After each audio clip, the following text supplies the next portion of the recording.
Hi, everybody. I'm William Bloom, and this Compassion Dialogue is with Lynne Sedgmore. Welcome, Lynne. Hi. Thank you for being with us. My pleasure. Great. Now, listen, before properly introducing you, a few words about this series of dialogues. It's hosted by the Spiritual Companions Trust, which is a UK educational charity. We develop resources for people who are spiritual, but not necessarily religious. In all these dialogues, our purpose is to explore what influences, motivates, and inspires influential activists, authors, and teachers, and hopefully inspire you too. More love, more compassion, more consciousness. Coming up in a few weeks, just before the winter solstice, I'll be talking with Rebecca Beattie, who is a leading activist, teacher, and author in the field of paganism, witchcraft, and druidry. And her books include The Wheel of the Year, Planetary Magic, and Nature Mystics, the literary guide to modern paganism. She grew up on Dartmoor as a child. Can you imagine growing up on Dartmoor, that extraordinary atmosphere and mythology and culture and the sense of place there? So we'll explore with her what it's like to be a modern pagan in the modern world. And now to properly introduce Lynne. From a working class background, Lynne developed her career to become the Principal of Guildford College, Dean of Croydon Business School, and Chief Executive of the National Centre for Excellence in Leadership. Great career. And then left a mainstream career and moved down to Glastonbury, where I live as well, and trained in goddess spirituality. That is quite a move from that very successful mainstream career, which is full of rigor, to Glastonbury, which is, she will share with us, is a little bit bonkers sometimes.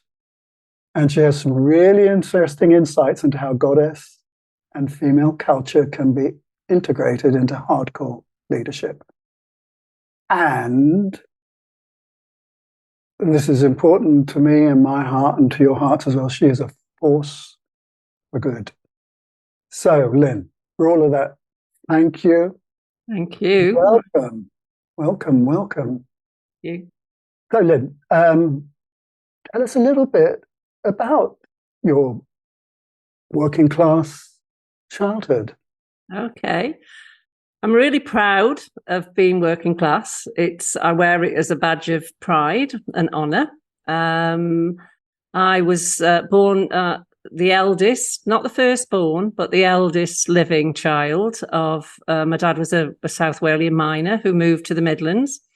My mum was a factory worker, and I've got a brother and a sister who are 7 and 14 years younger than me. And I had a lovely childhood. We were poor. I didn't know how poor we were till I went to grammar school when I was 11. But the kind of upbringing I had, my parents were salt of the earth. My dad was a real family man. Education was the way out. So they encouraged all three of us to really study, to work hard. And they wanted us to have a better life than theirs. My dad ended up again as a factory worker.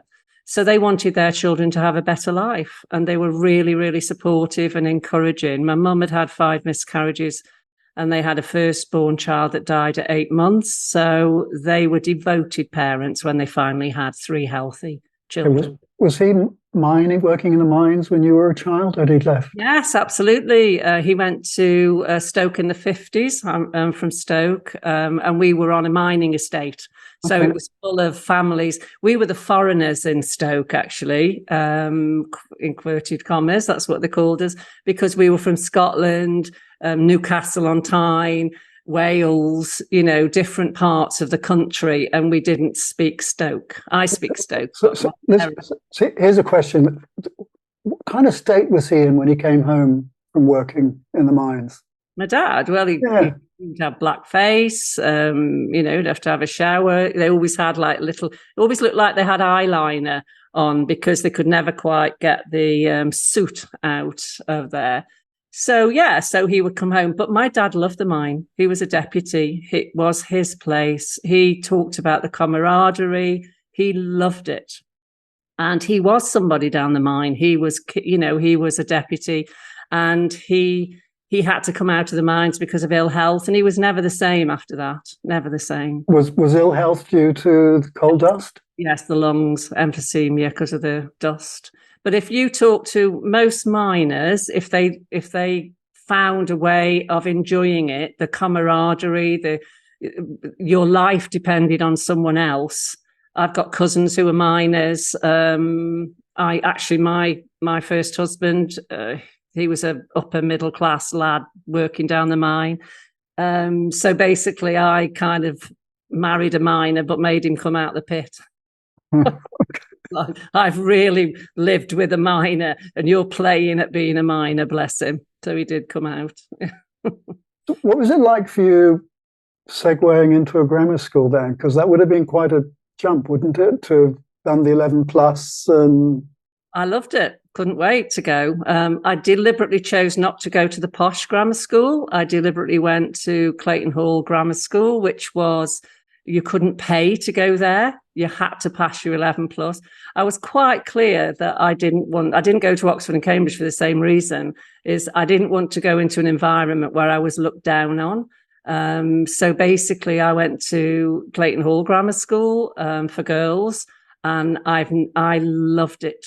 I loved it. The only really thing that I found out there was how poor we were and what we didn't have, because there were a lot of girls that were a lot wealthier than us. Yeah, that's a very poignant thing to hear, that some of your life decisions were based on not wanting to be looked down on, and that's something you were conscious of from the age of 10, 11. I was conscious of it. Conscious of it, at least 10, 11, probably earlier than that. My mum, our Christmas presents were all bought by Green Shield stamps. Mm-hmm. So my mum saved. Our clothes were all bought by the Provi checks. So there was a shame when you went into a shop and you brought out your Provi check. You were immediately looked down on. I came from Crackley Estate. If you said you were from Crackley, you were either thick, common, or a thief. People literally, you wouldn't put the word Crackley in. Spell it out for me, Lynne. What were people actually doing in the way you could say, they're looking down on me? What was their behaviour?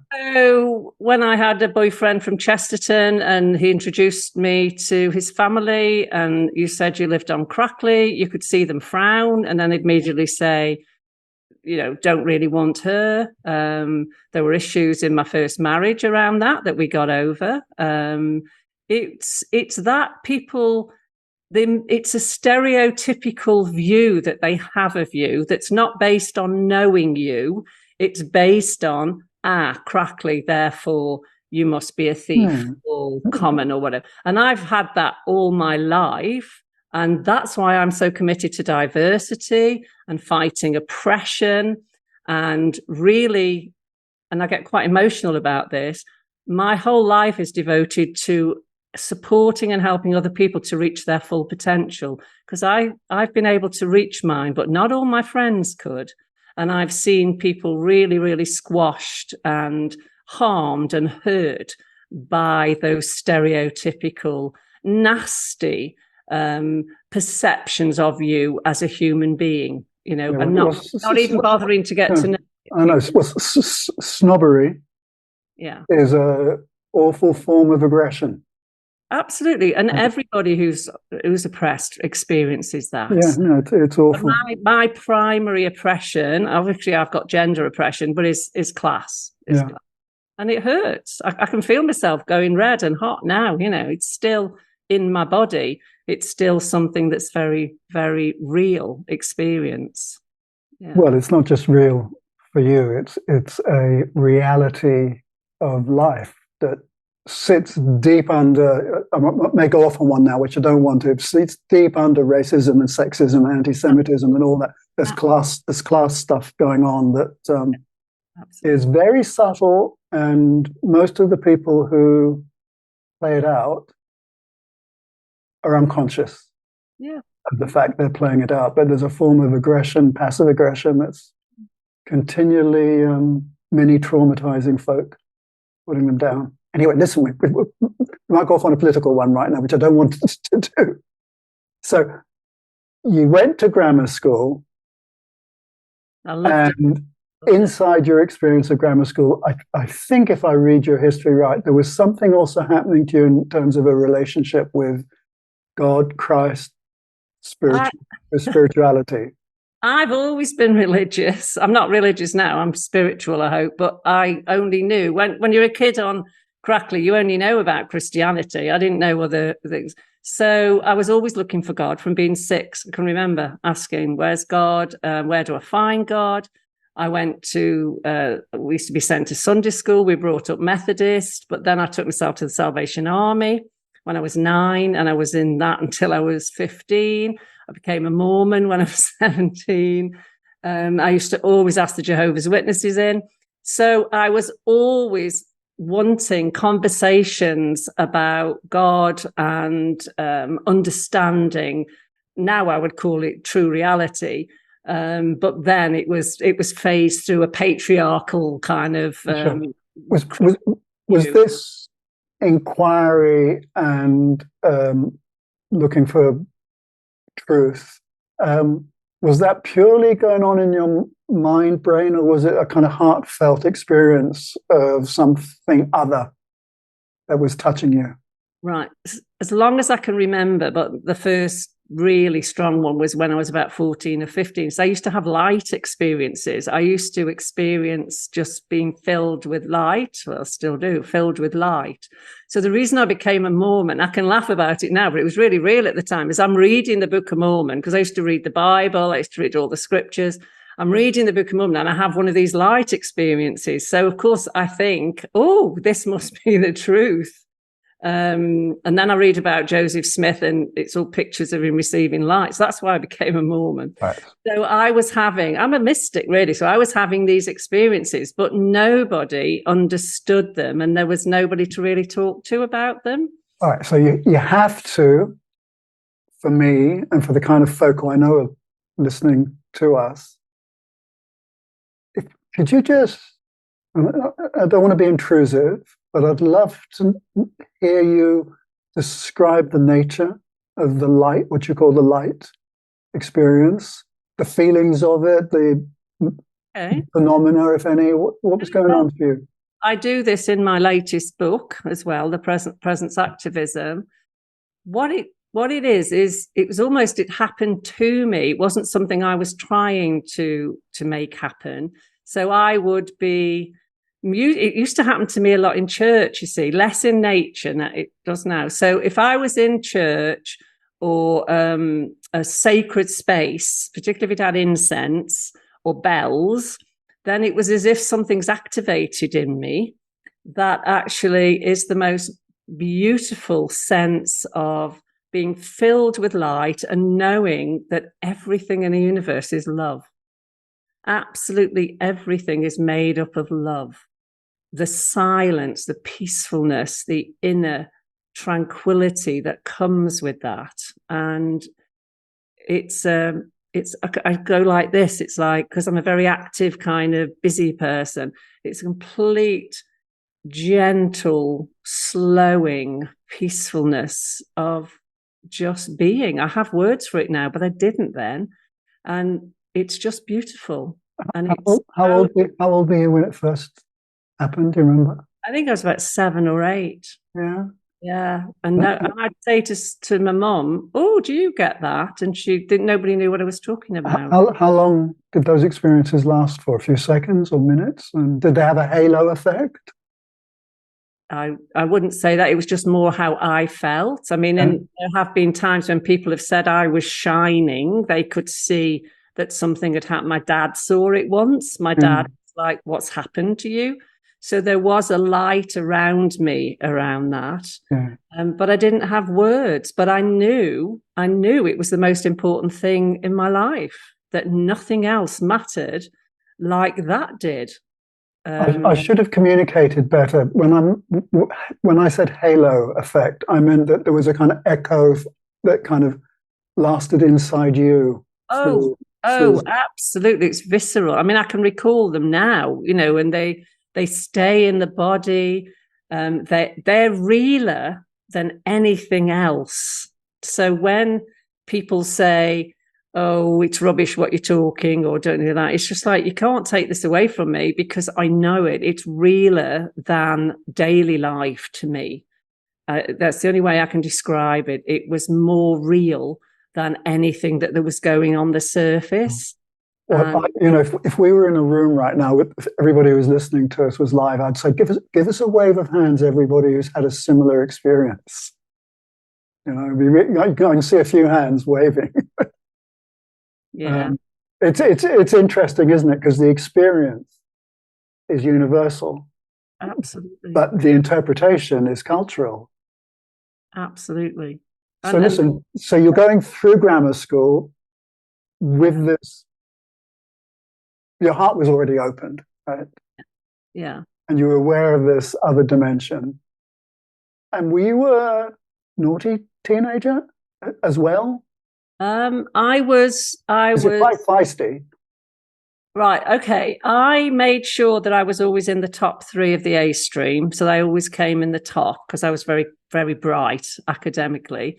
So I was always in the top 3 so that I could be rebellious. I'd say I was rebellious. I was always breaking the rules, but not sufficiently that I would ever get expelled. So, yeah, I got caught smoking behind the woodshed. I used to roll my skirts up with an elastic band. And I challenged the teachers. I was always questioning. And if they ever made a mistake, I would point it out.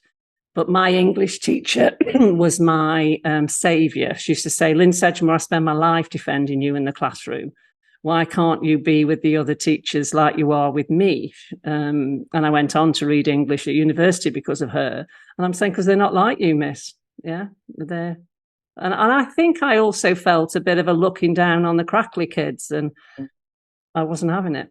Yeah, so there was that snobbery again. So you only did English at uni? Yeah, English and American literature. Okay, so the great novels, which were the ones that blew you apart, blew you out? What novels would stand out as? Well, I went to Canterbury so I could read 21st century literature. Yeah. So discovering Virginia Woolf, all of those, Ashley Zola, the realists. It was the 19th century realist for me, and the American Scarlet Letter. So there were novels in there. I loved Hardy as well. There were novels in there that were about working class people, that were about lives that I could relate to, which I really, really enjoyed. And I did Sartre. Actually, I adored Sartre. Did you? Existentialism, absolutely. Did you dress appropriately for reading Sartre? Were you one of those ladies in black and looking slightly bohemian and mysterious? No, black's too boring for me. No, Okay. no. How about John Steinbeck?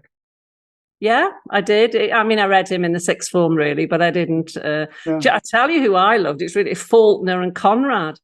They were the 2 that I absolutely adored. Quite blokey. I know. But I did. And I love J.D. Salinger as well.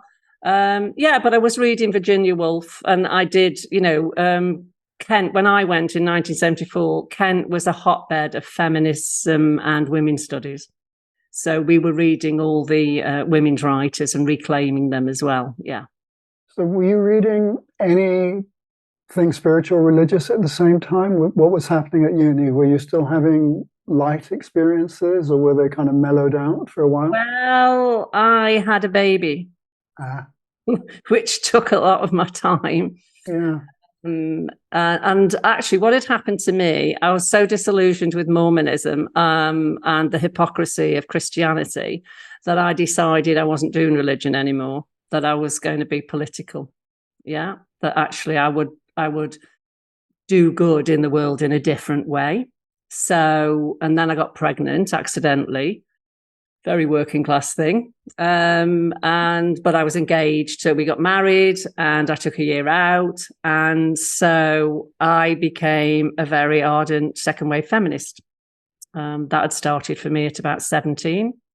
And so while at university, I was helping to set up nurseries. I was, women's right to choose, the women's liberations demands. So I was probably 90% of my time being a second wave feminist and a mother, and the rest of my time studying for my degree.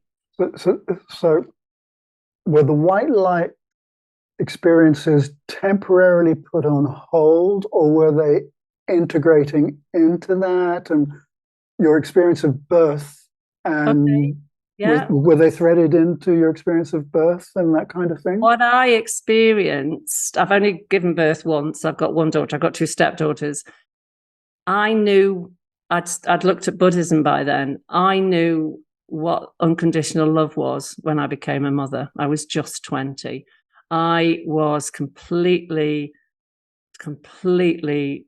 in raptures of being a mother. It was really hard because I was young and I was doing a degree, but Jeff's parents helped us financially, and he was a brilliant father and dad. So all that love went into my daughter.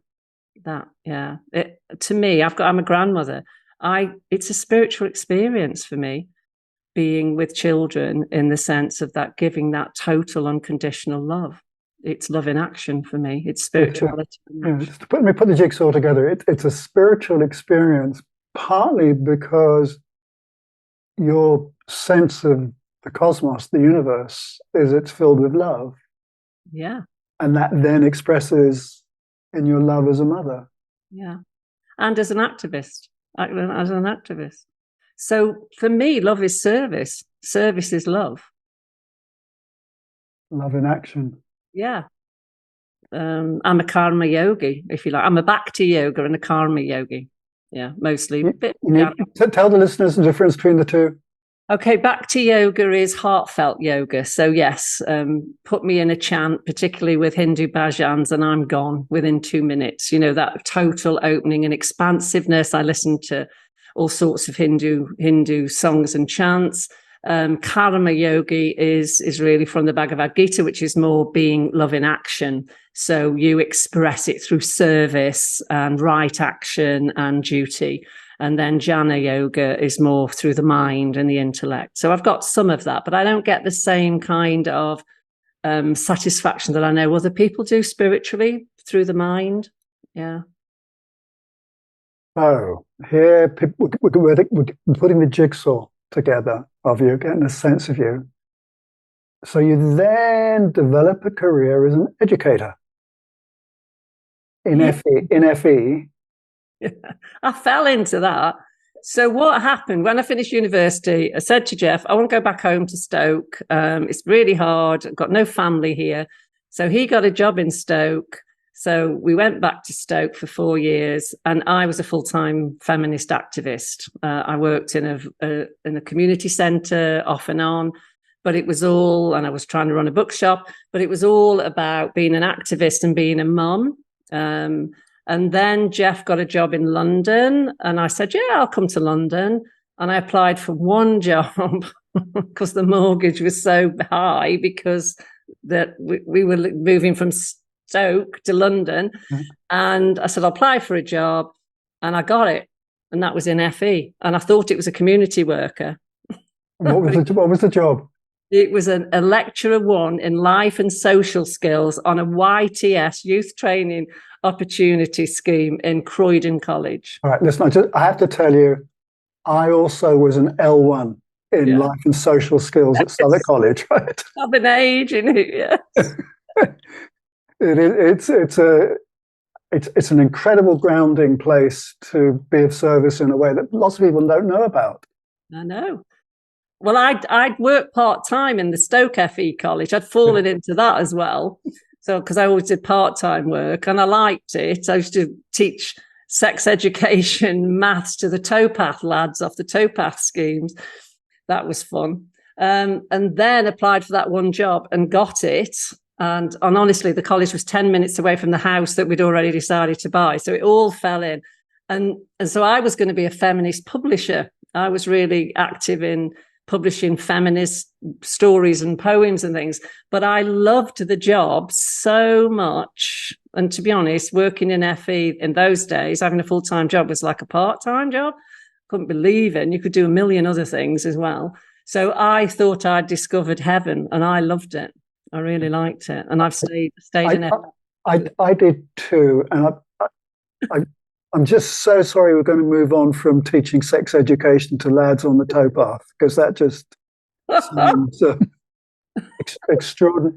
But you worked your way up inside the college, L1, L2, senior lecturer, head of department. Yeah, the whole works. I was never a PL. Was never a PL. I was everything else. L1, L2, SL, head of department 4, head of department 5, head of department 6, vice principal, principal. Okay, so head of department, which part of the college were you head of department of? Okay, well, I went to Hackney. I went from Croydon to Hackney, and I was a curriculum cross-college head of department for equality, curriculum, student services. There were about 5 other things as well. So it was one of those, it was a positive action post for a woman, because there were no women heads of department, and it was cross-college on 14 sites in a 22-mile radius. It was the hardest job I've ever done. So I did that, and then I came back to Croydon. I only lasted 18 months at Hackney and Tower Hamlets. Didn't fit me culturally. Went back to Croydon, and I was head of the Marketing Research and Development Unit, then Dean of Croydon Business School, then Vice Principal Higher Education, then Vice Principal Academic, and then Principal of Guildford College. All right, so here's a question I really, really want to ask you, and in a sense it's almost like coach me. How did a woman as vital and bubbly and committed as you manage to sit through so many meetings, hours of meetings every day as a principal? How did you do that? Well, 2 things, right? One, I got myself in charge very quickly of things, right? So that I would do bids, and then I would get promoted in to run the bid. So I was used to being in charge, literally from being an L2 and an SL. So by the time I'm the principal, well, I make meetings fun. I used to say to people, I'm not coming to boring meetings. I'm not coming to ineffective meetings. And it's up to us to make them interesting and fun. When I was dean of the business school, I put fun in the values, and half the school loved it. And the bankers and the accountants went ballistic, like, who's this squit of a woman? I used to love being called a squit of a woman. What it was, not a slip of a woman. Slip, okay. And I used to go, you mean that as an insult? And I'm usually overweight, so to be the slip of anything, thank you very much. Which is very disarming for people. So I would make them interesting. And if they're not interesting, I would say, well, if we're not going to do anything much, I'm off. I've got away with things that most people wouldn't, because I always delivered. I always delivered over and above. It's what I did at school, and it's what I've done throughout my career. High performance, overachieving, and you can get away with all sorts of things. Okay, so let me just unravel this just a little bit, because any of us listening here who've been involved in any kind of organization which has administrative processes knows that there are meetings where different perspectives come into the room. Oh gosh, yeah. And those different perspectives need to be heard. And you as principal would have been chairing, holding the space of the meeting. And what I'm hearing is that you kind of possibly cut across people who were boring. No, I was talking earlier. No, if I'm chairing a meeting, you've got to be really inclusive and allow all those things. But earlier in my career, you'd go to tedious meetings. When I was dean of the business school, I used to send my deputy to the dean's meetings. I was really arrogant as well. I'd send my deputy, and they'd go, who do you think you are? I go, somebody who's doing strategy, and they're all about tactics and operational. So I'm sending my deputy, because I don't do that stuff. That's what my deputy does, because it's operational. And actually, you should all be strategic, but you're all operational. But I mean, it backfired on me. They would be aggressive back to me and all that kind of stuff. But I can live with that. All right. So reading some of the biographical stuff on you in advance of this, I read that one of your processes was coming to a recognition of what you've just named, that arrogance. Yeah, absolutely. And needing to go through a internally therapeutic process of working through it. Yeah, I'm an 8 on the Enneagram. So if anybody knows the 8 on the Enneagram, we're always right. We usually are, actually, but we think we're right. You would say that, wouldn't you? Of course I would. I'm an 8. But even when we're wrong, we think we're right. So we have to learn to be much more inclusive, much more allowing. So we are forces of energy that get things done. So how do you balance that with this other experience you've been having all the way through your life of the universe is made of love and you are an agent of love? Was it a kind of slightly bipolar thing going on in you, or what? No. Right. This is the really big exploration I needed to do. Is love just fluffy and sweet and nice and lets people just get away with anything? Yeah. What is the nature of unconditional love? Yeah.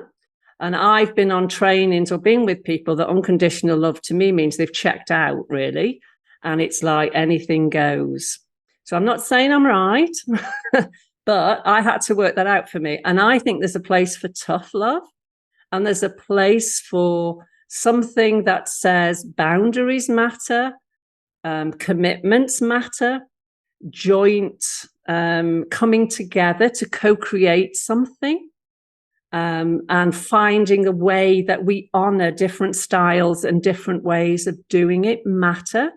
And that's been a lifelong exploration for me, to learn that the completion of the task isn't always everything. Yeah. Sometimes it is, and sometimes you can relax things and go slower. And that processes. But I was a task-centered person who then had to learn that processes are equally as important, but I still want to get the task done if it needs to be done. Yeah.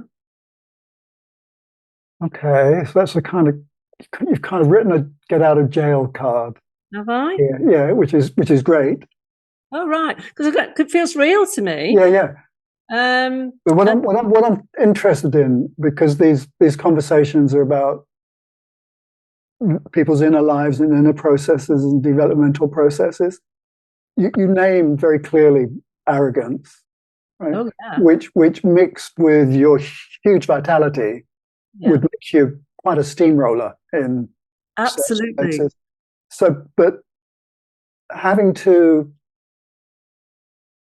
slow that down and deconstruct it in the middle of a world which requires quite dynamic feminism and quite dynamic breaking down of class barriers.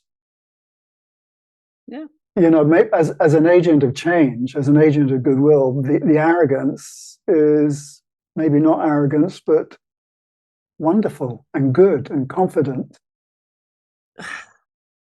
Kind of yes and no, because I think we learn I have learned as I've gone deeper to know when I'm in a toxic kind of reactivity thing that isn't really very healthy for me or anybody else, and when I might be standing.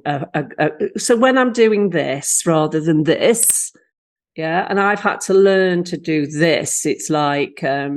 I'm setting a boundary here. I'm not going to put up with that, you know. Whereas as a second wave feminist, we had to fight, you know, and the things that would get said to us. I used to be on Reclaim the Night, and they try and run us down in the streets. And yes, I would get aggressive. I mean, I've nearly got arrested. I've been put in vans and by the police and managed to talk my way out of it. because I would get angry when I'm picketing a nightclub and or on an anti-Nazi league or a pro-choice march, and there's a huge aggression. I've had to learn to manage a spontaneous kind of that comes up for me. And what the Enneagram did for me, this is the biggest thing. It showed me why people were scared of me. Yeah. Because I'm thinking, I'm just a teddy bear, really. If I'm really having a go at you, actually, it's because I love you and because I care and because I'm engaged. And then gradually I had to learn that actually you're pulverizing people. Yeah. And truth can be unkind and not being kind enough. I've always wanted to be kinder. So in that sense, the Enneagram was the most amazing tool for me to realize, oh, that's why I'm scary. I'm so intense and I'm so passionate. I think I'm giving you my truth, which I am, but actually you feeling headbutted by me. Yeah. That level of intensity and all of that. So, yeah. What's interesting for me this moment is that I find myself wanting to support that. A very useful phrase I learned a while ago was creative aggression. There's aggression which is destructive and there's aggression which is creative.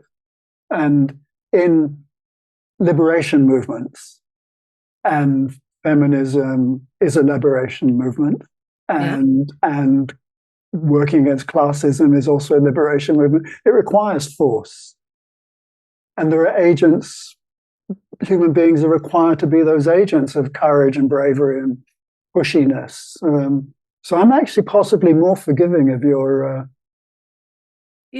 aggression than you are. Yeah, I think I would want passionate, creative assertion. And I was an assertiveness trainer. Remember when we all did assertiveness training? And I deliberately trained as an assertiveness trainer to help me with that, to understand the difference. Because even if a woman's assertive, she can be seen as aggressive. So if you're an 8 woman and you can be aggressive, then it feels a double whammy. So yeah, I hear what you're saying and I appreciate it. And I can be quite emotional about this. It's been a bane in my life to feel that I can be that fierce with people. So it's still something that I don't want to be fierce other than in a compassionate, assertive way. Yeah. Really, my heart is touched by what you say. And at the same time, I found myself supporting activists. And one of the things I've said quite often, listen, if you stir it up, people are going to throw shit at you. Right? You put your head above the parapets. Sure, and I don't mind that. I love stirring it up. And I've literally had shit posted through my letterbox in a Christmas card. I thought it was Christmas cake, and it wasn't. They very kindly wrapped it up in cling film, which was very sweet of them. It was my daughter registered what it was. So I have literally had shit posted in my letterbox. It was horrendous. I've never been so upset in my life. But yeah, so I don't mind that. And I don't mind being fierce. It's just when I think I've just got a new insight what it is. It's when I've not been fully composed and coming from the light and the love.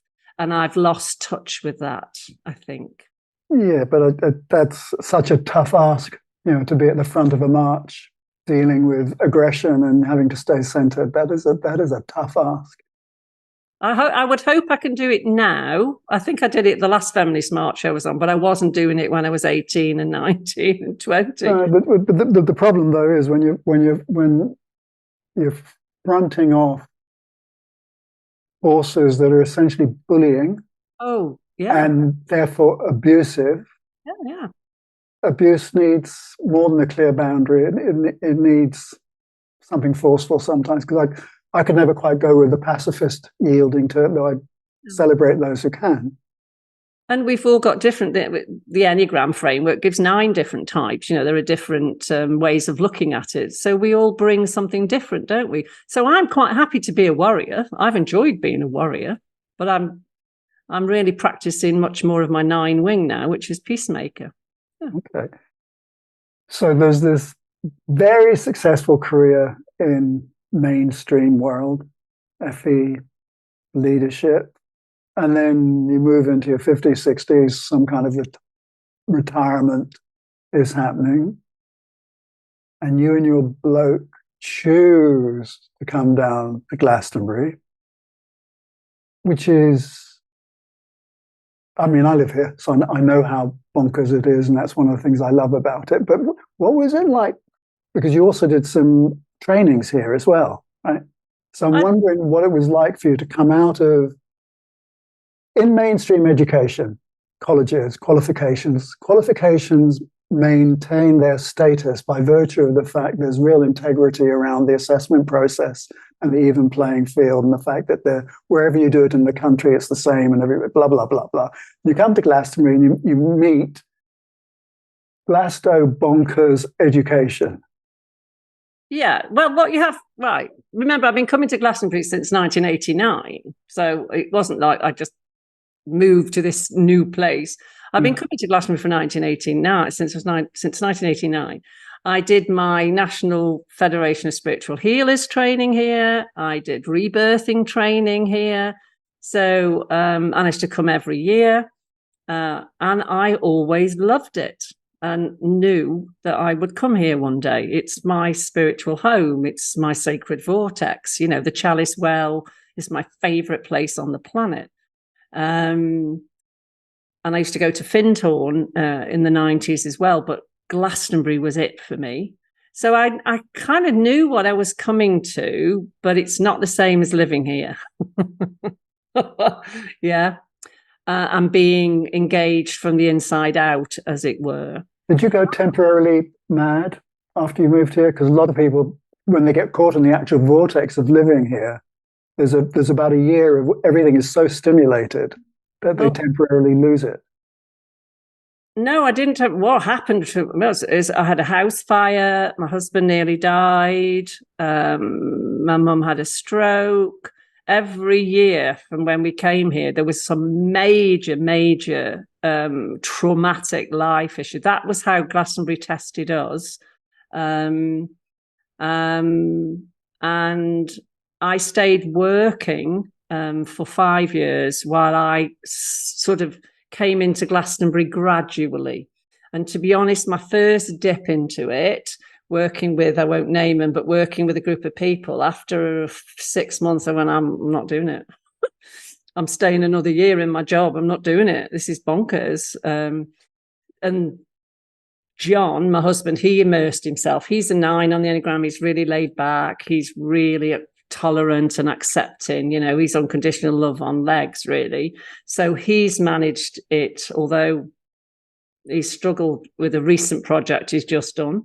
So basically, I kind of put myself in slowly. And then because I'm an interfaith minister and I've explored all different faiths and traditions and feel that I belong everywhere, actually, which is interesting, I then decided I had worked with goddess spirituality. We haven't mentioned that, but I did in the 70s. I had this amazing experience of the rolling hills and being goddess in the land on a women's writing course in Barlaston. But then I decided to ensconce myself in goddess spirituality, not to do any mainstream work other than coaching and bits and pieces, not to be on any boards, and to throw myself into goddess spirituality, which is what I did. 5 years priestess training. I'm a priestess healer, priestess of Avalon. And then they learned about my other skills. So they invited me to help out in processes and things like that. And that wasn't easy. Wasn't easy because my experience, I don't want to criticize anybody, but there is an experience for me of alternatives and anarchists, and this is right across Glastonbury, who are allergic to any kind of processes and don't want them. And it's all the patriarchy or it's the horrible capitalists, but actually can at their worst be more exploitative of people than any public sector organization would ever be, because it has safeguards to protect people. So I had that dialogue with several groups, and some of them listened to me and some of them thought I was a capitalist, whatever. So basically, yeah, all those were going on. And then I ended up chairing the town deal, which is like the most nightmare bureaucratic government funding funneled through a local authority with 11 Glastonbury projects. And I'm loving it. On really bad days, I'm out of here, but I don't. And I'm loving it. And I think actually there's very few people who could chair this, because it needs somebody like me who can traverse all those worlds and work with it. So for people who don't know, the town deal was a £25 million grant from central government to Glastonbury for regeneration. And yeah, I think that's where you and I probably first met, actually, was on one of the projects. So here you are now, November 2023, with this extraordinary wealth of experience, living in this extraordinary place. Touring my picture behind me. What's your take on the world in general at the moment? I see your eyes rolling. Well, I don't get overwhelmed very often, but at the moment, even I'm struggling with sleeping sometimes at night, with just how much is going on, what's happening in the Middle East, climate. As you know, I've just written a book around climate anxiety. That comes out in the spring, doesn't it? Yes, although I've got copies. Actually, I've got copies. How come you've got copies and it's coming out in the spring? Because I'm a magician. I must bring you one round. Yeah, but can people buy it from you? Yes, they can. So if they go to lynnesedgmore.com, they can get it. lynnesedgmore.co.uk. I'll put it in the Glastonbury Goddess shop has got them. Okay. Garrett's Hollow Hills has got them. And online? Goddess shop does them online. Yeah. Okay. Yeah. That's another story, but I've got them. They've let me sell them in Glastonbury. Great. Yeah. What was the question? I forgot it now. What do you make of the state of the world? And what did you have some advice for other activists? Well, I've written my book on presence activism because I genuinely believe whatever the question, the situation, the complexity, presence is the answer. What I have learned, I'm using the term presence to get back in touch with that feeling, that experience that I was describing, rather than give it a label of a god or a goddess or whatever. I think being able to be and to keep remembering that we are all love, that the whole universe is benign, and if we can be from that place ourselves, then hopefully it can ripple out. I also think acting is important and standing up to abuse at the moment. I mean, our local government, I was also a lobbyist for 7 years before I retired. So I used to watch all the political stuff that was going on. It just fills me with despair at the moment. I don't really feel despair, but if I did, it's just so horrific. I just think we have to act locally. Personally, the choice I've made is that I am going to do right action in whatever shape or form I can, in the best way that I can, and make the differences that I can in my local community. And if I can work on a bigger sphere, then I will. But so my advice to people is to know what it is your vocation here now, in the mess and the complexity and all the rest of it, and see the beauty and the joy amidst all of that, and be the best you can be and do the best right action that's possible for you. And it'll be different for all of us. So let's say one of our listeners is a very quiet person, slightly with a mystical bent, who is not very sociable. Yeah. What would you advise them to do? I would advise them to do whatever their service is. It may be that they pray. I genuinely believe there's a place for contemplatives in the world who pray. I wanted to be a nun for years. They would never have me, and I would never have made a good nun. But I had the nun urge, which is that inner contemplative, which is to be of service in whatever way you can. And that may be offering prayers, lighting candles, doing something that's not extrovert or whatever, going and helping out in your food bank. You don't have to talk to anybody. You can just label soup. I don't know. Do you know what I mean? It's just find what's your right action, because we can do it. And that's what I love about Glastonbury. We all talk about bonkers Glastonbury, but there's a caring, there's, Love Glastonbury, which is an organisation that feeds people. There's so much going on in Glastonbury about caring for other people. It's beautiful. Yeah. And for those folk who have energy to be a bit more social and out there, where would you, what might you suggest for them? Well, in my book, do a bit of a plug again. No, you've got elevator pitch. You've got a couple of minutes to tell people what to do. I'm a rubbish marketeer. From food banks to chairing the town deal, which is what I'm doing. But not everybody can chair a town deal, but you can set up something in your community or join something that's already there in the community that's helping to feed, anything from helping to feed people or to find presents, donate to people, everything. I mean, people are actually not able to afford to eat. Stoke at the moment is really, really in a terrible state as well. But people are all over the world, but there's so huge levels of deprivation there. And just find something that you can make a contribute. And it also nourishes your soul, because I think service, I don't have a problem when people say, well, service is sometimes you're getting something back from it. Good, because we need to be in a virtuous cycle of giving and receiving in a way that sustains you, and you can keep doing it. I like the idea of you having wanted to be a nun. You'd be a formidable nun, which you can imagine. They wouldn't have me.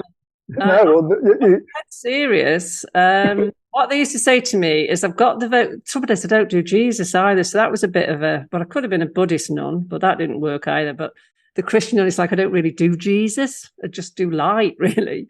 But basically it was, well, Lynn, you've kind of got a vocation, a mystical vocation, but you haven't got the temperament. Well, I did. I used to spend for years. I was in monasteries and convents. I'm an oblate of Dowie Abbey. Yeah, I do like the monastic life holds an attraction for me. All right, so let's for our last few minutes, as we bring this conversation towards a close, let's shift tempo. Okay. And the tempo is, if this is not too intrusive, if you're okay talking about it. Yeah. What's your practice, daily practice now? What takes you into that mellow, connected to love space? Yeah. Sitting, gazing, being, literally walking. What kind of sitting? What kind of gazing? Right. Well, I'm sitting upright as I am now. It's like it's sort of, I'm a Ridwan student. I'm in the Diamond Heart. I've been in that community for 20 years. Feet on the floor, hands on my knees, what we would call samadhi meditation. Feel the calf, the stomach. Be aware of it if you need to. Breathing. So it's going really presencing, centering, getting there, and then gradually dropping into just non-doing, way, if you like, and sitting, and then just allowing whatever arises, not wanting a particular state. That took me years, that one. Not wanting a particular state, not feeling I should have a particular state, just absolutely being with what's there. Sometimes I actually like sitting in temple-y type spaces. I always have done. But walking on the land or sitting in the land, that's why I went to Goddess Spirituality, the embodiment of the land. I needed to kind of really go into a community that helped me to do that. So for me, that's my primary practice, sensing and presencing. If I can't get there, if I'm which isn't that often nowadays, but it used to be. I can't get there. Then chanting. For me, chanting, particularly Hindu bhajans, chanting just totally brings, I don't know, it's just, I'm doing it, it's just like it's a bring me down. Because and the other practice I have is noticing how much I'm in and how much I'm out. 80, 20, 60, 40, 90% out there. Yeah. Because as an 8 on the Enneagram, it's all about being out there. So I've had to learn to really notice in this presence in then when I would move through the day, constantly practicing the presence and noticing how much is in, how much is out, where is my attention, where is my beingness, where is my doingness. I love Brother Lawrence's practicing the presence of God. That's had an immense effect on me. So there's a bit of, I do quite a bit of Brother Lawrence really, in the kitchen, wherever you are. Yeah. Lovely, thank you. What would you say is your spiritual learning curve coming up for you? Do you have a sense of that, where your developmental process needs to go? It's always helpful for us to hear about someone else's because it kind of has echoes for what we might be doing too. It's for me at the moment, it's practical creativity, right? So I can be in my head and I can be in the doing. I've just started making rosaries, prayer beads, rosaries. I made 100 within the first 3 months. So I'm trying to slow it down. So it's being really mindful and prayerful while doing. I've just found a new practice actually of creating these rosaries and putting prayers into every bead, putting them in the chalice well waters. So in that sense, it's a different kind of doing. I would say it's a more contemplative doing and being out of the world more. Yeah. Where do you get the beads? Where do I get the beads? Yeah. All over. I got them from America. I was going to go on a trip to Czechoslovakia, the Czech beads. I love the Czech glass beads. Get them all where you should see my living room. It's full of beads. I'm going to have to find a new place to put them. Yeah. But I think that's my edge. And an edge for me that I've had all my life is to be kinder. People say I am kind. I know I'm generous, but it's a big emotional thing for me. I still don't feel I'm truly naturally kind. So I'm always working on that. Yeah, I think you're being a bit tough on yourself because I think you're a force for good, and that in itself is kind. And I think, you know what you're saying, people don't understand tough love. That's just love which is honest. And people need honesty. So I reckon you're kind.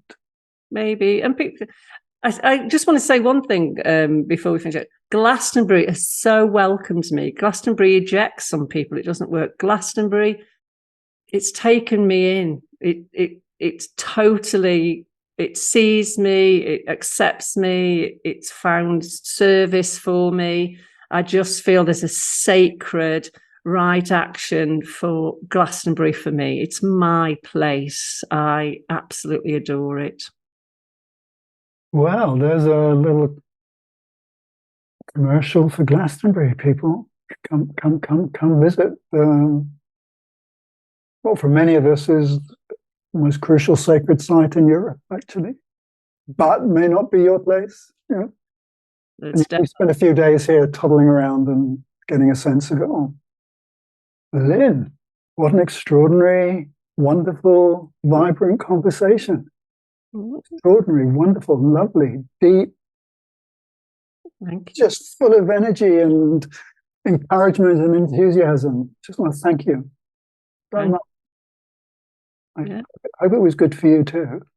It was lovely, yeah. And you've got me to be emotional. Well, you haven't got me, but yeah. No, thank you. It felt sensitive but deep, and challenging and kind and gentle. Yeah, but probing. Well, that's compassion dialogues. That's what we're trying to do. So listen, I'm going to This is me saying big thank you. And then we're going to take you off spotlight, put everybody into the picture, and then everybody who's here will take the mute all. You can unmute yourselves now, everybody.